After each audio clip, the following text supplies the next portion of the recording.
Alors, je commence par justement le quotidien, qui à l'époque avait dit le téléphone à parler. J'ai dit le téléphone à parler et on m'a même traité de tous les noms d'oiseaux. Heureusement. Bref, conjoncture socio-politique. Barth live sa vision. Barthélémy Dias qui réagit, vraiment, qui réagit.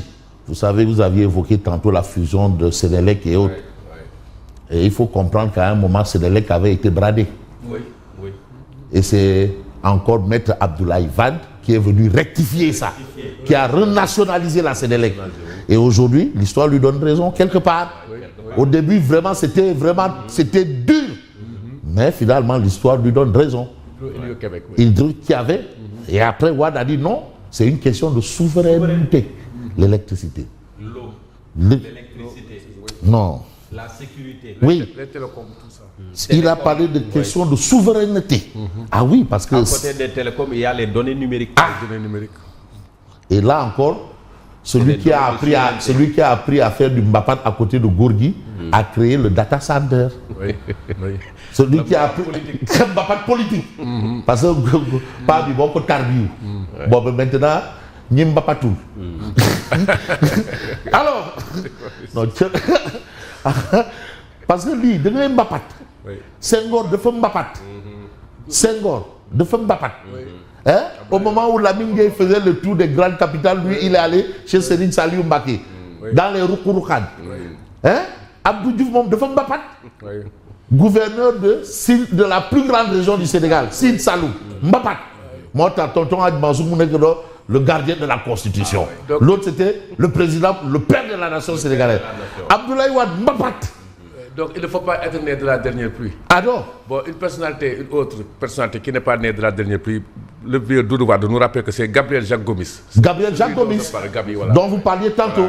Non, le président Doudou Wade, il est aux affûts. Non, Phil Kham il est aux affûts, lui, oui. Là où il y a le Kham, président Doudou Wade est là-bas. Man, l'on Kham Dako. Mais bien sûr, oui. Non.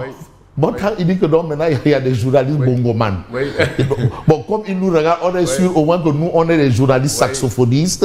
Hein, nous, on joue du Mozart ou du Beethoven. Voilà, bref.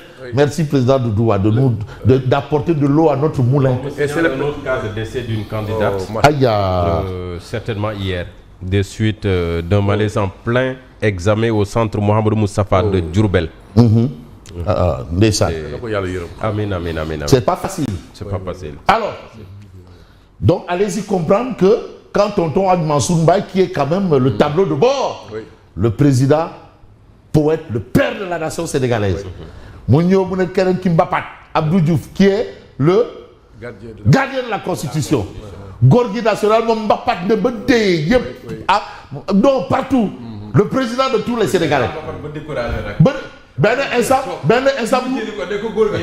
mu teggi ngemb ji yëri gëno góor gi mënul nekk kaay yaay suñu roi des arènes yaay suñu mbër yooyu yaay suñu mbër Fara Wade Ndiak Daro Wade Ndiak voilà tu es notre mbër il est venu waaye solat ngemb daan coono du réer ba pare yor galgal parce que góor gi bu ne moom galgal moom boo ko galgal moo am secret bi maintenant tonton Hadj Mansour Mbaye dit c'est le président de tous les Sénégalais. Léegi góor gi tarbiyu kenn que no boy affaire bi am na galgal am na nooju. Wa kooku ñoo nooju. Macky Sall ah wër ndombo nooju. Léegi waaw kuy koo di quoi le bouton que tu as élevé. C'est toi qui. mbër du mbër xam nga kuy mbër. déedéet ki daan mbër mooy mbër. mais léegi tonton Hadj Mansour Mbaye ba léegi maa ngi koy xaar parce que Macky bu ne l'espoir du peuple sénégalais. Abdou Diouf mu ne déedéet yokkal gardien de la constitution mu ne gardien de la constitution. waaw maintenant mais tonton Hadj Mansour Mbaye foo nekk ba léegi parce que c'est ça qui nous indique il fait partie parce que c'est le communicateur traditionnel, il a sa position aussi dans la société. De la République. Ouais, dans la République. Si bon, l'autre jour, lors du défilé de cette tribune, bon, mon père a donné déjà un guide. Il a dit Gor Blanc Bar, mais demande tonton Hadj Mansour Mbaye, c'est une institution. Il faut du qui. Parce que yo bonne galgal ou boulam de. dama leen yóbbante ci journal bi et là Thiambour Guewel Lonase jërëjëf conjoncture socio-politique mi ngi nii mbapat da ngay mbapat Barth live sa vision ça c'est le titre de Walf Quotidien. L'incompétence nous a conduit dans cette impasse. Du quotidien, le quotidien. Voilà. Parce que kii aussi. baayam dafa mbapat. te baayam mu ne dafa dem ba ci mu ne man maa taaw. ci kër paa bi maa taaw. Alors il y aura une autre alternance. C'est le quotidien qui donne l'information. À la une du quotidien, c'est Barthélémy Diaz. Mais vous avez toujours Barthélémy Diaz à la une de Walf Quotidien qui parle d'hypercute. Là, on est dans le langage de la boxe. Et hypercute, c'est pour t'envoyer KO. Ah oui, c'est des coups. C'est un coup pour terminer avec toi. Gouvernance de Pastef, diplomatie et autres, les hypercutes de Barth. Les hypercutes de Barth. KO. KO, en fait, qui veut dire knock-out. Et je crois que l'expression knock vient peut-être de là. Knock-out. Ah bon. Alors, c'est ça, KO, knock-out. Les hypercutes. Si bon, bye, non. C'est vrai, hein? Si bon. Ce n'est même pas une consonance. Certains vous disent que non, même l'expression bougnoul là. Mais c'est ça a été repris ici pour amener là-bas en Algérie, les bougnouls. Mais il y a une consonance serrée, hein? Dans ce mot, il y a une consonance serrée. Moi, c'est le mot tos que je connais en serré. Tos. Tos, moins fumier. Bon, ils ont un problème avec la vérité. Nous ne sommes pas une opposition d'insulteurs. Attention. Parce que dire qu'il n'y a pas d'opposition, c'est en quelque sorte se tromper d'après Barthélémy Diaz. Mais quel type d'opposition ou quel genre d'opposition? Quelle qualité d'opposition? C'est ça la question. Mais l'opposition ne veut pas dire gatsa gatsa. Non. Alors, leur manque de vision a conduit le pays dans une impasse. Qui dit impasse pense véritablement à cul-de-sac. Bon, le L ne se prononce pas. Hein? Voilà, parce que le professeur Pape Bodignan, il va me dire, mais attends. Ah non, il a son bigrou parce qu'il dit non, le L ne se prononce pas. Son cul-de-sac. Alors, on ne peut pas accepter qu'on remette en cause notre diplomatie, notre politique de coopération, surtout envers l'Occident. Attention. Mais aussi l'Occident aussi doit revoir ses méthodes. Quand le docteur Mokhtar Touré, président de l'Académie des sciences du Sénégal, est empêché d'accéder en Europe, on l'interdit de visa, ça quand même, c'est une grosse bizarrerie. Alors il devait aller faire un cours magistral. Ça ne s'explique pas. Donc le combat du docteur Papa Blaïsek, nous on l'accepte. Borom veste croisée, Papa Blaïsek, Borom veste croisée. Alors, voilà un peu l'actualité et on va évoquer la même actualité mais avec un autre journal. C'est l'évidence. Barthélémy Diaz accuse le pouvoir a trahi les espoirs des jeunes. Ça, c'est la réaction de Barthélémy. Apparemment, le live de Barthélémy, la presse en a fait ses choux gras. Prévention des inondations, plus de 3 milliards de francs CFA mobilisés par le ministère de l'Hydraulique. Les chiffres commencent à sortir. Maintenant, à l'arrivée, il va falloir nous expliquer aussi. 3 milliards, Tcheloumak. 3 milliards. Le budget alloué à ce fléau est orienté à la baisse, sensiblement orienté à la baisse. À la baisse, oui, contre les inondations. Bon, oui. Bon, de toutes les façons, c'est au pied du mur qu'on reconnaît le maçon. Voilà.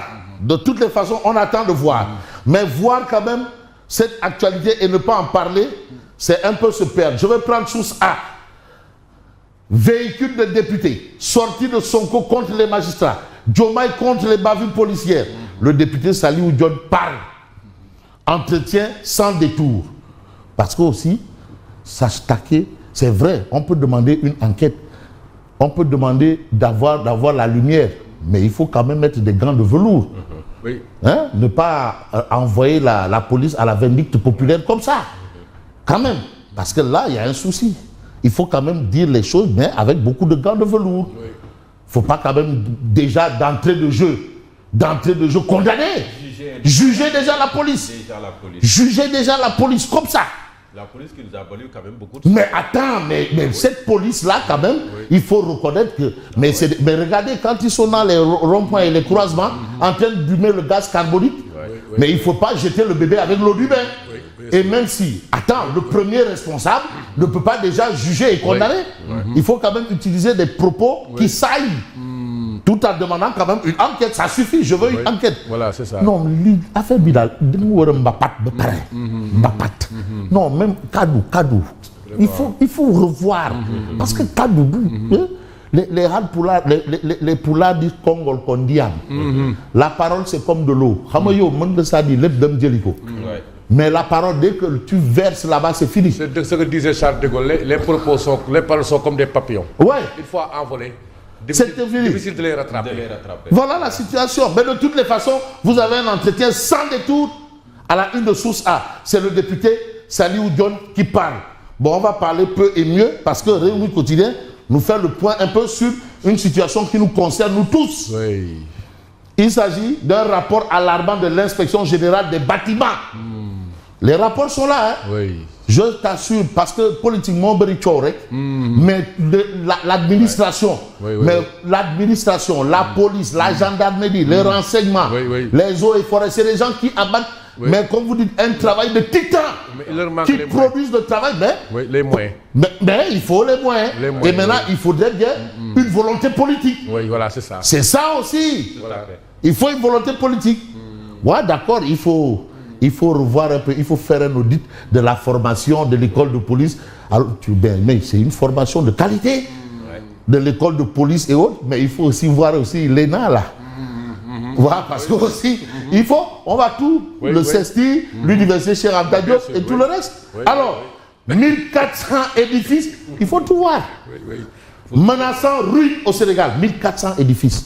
Donc actuellement, il y a des gens qui sont dans des édifices qui peuvent s'écouler à tout moment. Donc j'en ai fini, je vous dis merci et bonne continuation, bon week-end. Mais bon week-end Fabrice, l'invité de ce week-end. Non, c'est Mohamedou Madana Kane, qui a été l'ancien directeur général de la Banque islamique du Sénégal, un grand banquier, qui a quand même été, mais qui a eu un doctorat en droit à l'âge de 30 ans, qui a été conseiller juridique de la Banque islamique du développement, et qui a quand même fait son bon petit bonhomme de chemin. Nitu Thiès là. Domou Thiès. Voilà. Domou Thiès. C'est vérité, c'est dimanche. C'est dimanche. Il est très pertinent. TV. Voilà. Et il a été question d'économie. Économie. Ah oui, c'est le débat de l'heure. C'est le débat de l'heure. Mais merci Fabrice, merci. À tout à l'heure. Le journal.